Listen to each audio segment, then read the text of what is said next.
During the initial phase of my trying to break into the industry and get on set, I had done the free work that Janet talks about in the program so that I could build my resume and be able to get bigger and better jobs going forward. After only 2 gigs, I was lucky enough to meet a really well-traveled commercial PA who was working on breaking into the sound side of the business. We were busy on this indie, trying to just volunteer everywhere that we could. We were even doing sound one day, which was great for him. But while we were there, he actually got a call from a production coordinator about an upcoming national campaign for TJ Maxx. He wasn't going to be available for the whole shoot because they were going to be doing 3 back-to-back, so instead he handed it off to me. After I did several projects with them as a runner PA, set PA, office PA, basically anywhere they wanted to put me PA, I had a chance to actually really get to know the producer, the production coordinator, and the office PA on better terms. You know, we had all this time where we were standing in line for Crafty, we were having lunches and planning meetings, and then of course we were always working into the wee hours of the night.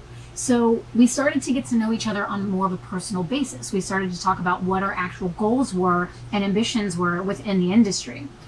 They were all very supportive of the fact that I wanted to actually move into full-time acting, and they loved the passion and drive that I showed on set as a PA. They said that so many people come on and they just lose sight of what they're supposed to be doing every day.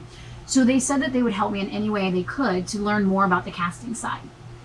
So by the time we'd been together for 3 months, we took on a major launch commercial for Target that was going to have a lot of talent involved. Not only actors, but also dancers, choreographers. It was going to be a really big shoot. So the production coordinator asked if I'd ever assisted in casting before, which I hadn't. And she said, well, why don't you just go in and actually be a PA for them? You know, she's like, I'm going to warn you, it's going to be a lot of getting coffees, getting food, shuffling papers, printing things. She's like, you may not actually learn anything about the process, but you'll at least be in the rooms and maybe you'll hear some things that'll help.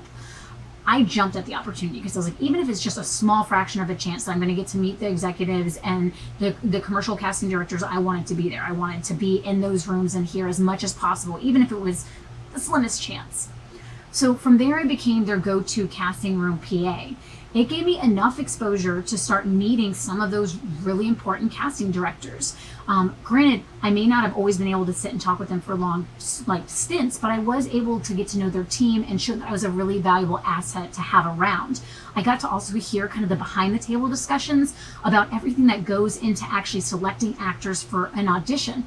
It really opened my mind as an actor to realize that so little of it actually has to do with my talent and my resume, but so much more has to do with what the commercial, the networking execs really want for that commercial.